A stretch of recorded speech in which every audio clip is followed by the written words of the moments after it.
গাড়িতে উঠে গেছে এবং আমরা তখন মুভ করে আসছি এবং এখানে আসার পরে আমরা আমাদের পিছনে একটা জিপ আটকায় গেছে। কারণ জিপের সামনে আপনার হচ্ছে মোটামুটি 100 জনের মতো পুলিশ তখন আমার জিপের ইয়েতে চলে আসছে। আমার মানে জিপের ভিতরে তো 100 জন হয় না, জিপের মধ্যে পুলিশ জোর করে উঠে গেছে, ফায়ার করতেছে। ওখানে আমার অফিসার ছিল। এখন সামনে 100 জন পুলিশ, তারা তাদের যে পজিশন রাস্তা ব্লক করে তারা যেভাবে হেঁটে আসে তারা এভাবে ফায়ার করতেছে এবং হেঁটে আসছে। পিছনে আমার অফিসার জিপ নিয়ে, আমি বুঝাতে পারছি আপনাদের।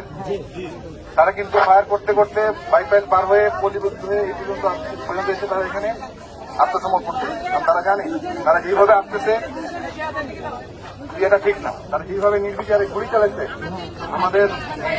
আমাদের নিজেদের সাধারণ ভাই বোন, আমি নিজের চোখে দেখেছি। তো আমি জন্য আপনাদের বলতে আপনারা হয়তো অনেকে ওখানে দেখেন নাই বা দূরে ছিলেন বা অনেক শুনেছেন। আমি যখন ওখানে গেছি আমি দেখছি আমাদের লোকজনের গায়ে যে গুলি লাগছে তারা এসে দেখাচ্ছে এবং এটা শুধুমাত্র যে আপনার দিয়ে বুলেট ফায়ার করেছে তা না, তারা এখানে মারণাস্ত্র হিসেবেও এটাকে ব্যবহার করেছে। তারা এখন এসে এখানে ঢুকে গেছে, আমার গাড়ি নিয়ে এখানে এসে ঢুকে গেছে। এখন আপনারা আমাকে একটা জিনিস বলেন, তাদেরকে এখানে ঢোকানোর পরে নিরস্ত্র করা হয়েছে, তাদেরকে গ্রেফতার করা হয়েছে। এখন তাদের নথিপত্র, নাম, কি কি কোন দায়িত্ব, এই সকল জিনিসপত্র ডকুমেন্টেশন করা হবে। তাদেরকে কিন্তু প্রথম কথা তাদেরকে গ্রেফতার করা হয়েছে। এটা কি ক্লিয়ার আপনারা?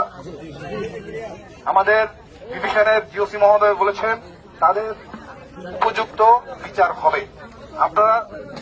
আপনারা তো সেনাবাহিনীর সাথে এতদিন ছিলেন, আমরা আপনাদের সাথে ছিলাম, আমরা তো গ্রাউন্ডে ছিলাম।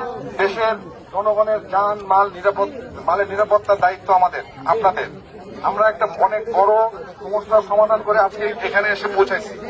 এখন আমার কথা শুনেন, এখানে হয়তো আমি এখনো কাউন্ট করতে পারিনি, বা ধরেন এখানে আপনার পুলিশ আছে, তাদের কারো মানুষ খারাপ হইলেও তারা মানুষ। এখন আপনি যদি একজন মানুষকে আপনার থেকে সে না হয় একটা অপরাধ করে আসছে, এই জন্য কিনা এখন আপনি তাকে নিয়ে এসে আমি এখানে ইয়ে করবো, তাকে আমি এখানে পানিশমেন্ট দেবো? এটা কি সভ্যতার? এটা কোনো সভ্য জাতি না। 1, 2, আমাদের কিন্তু এখানে এনশিওর করা হবে যে তারা বিচারের আওতায় আসতেছে এবং তারা যা করছে এটার তদন্ত অবশ্যই হবে। আর আমি নিজেও দেখছি কি হয়েছে।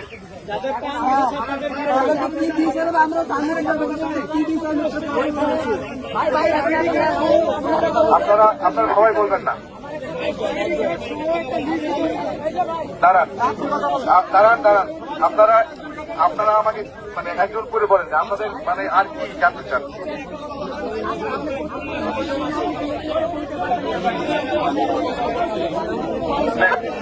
পুলিশের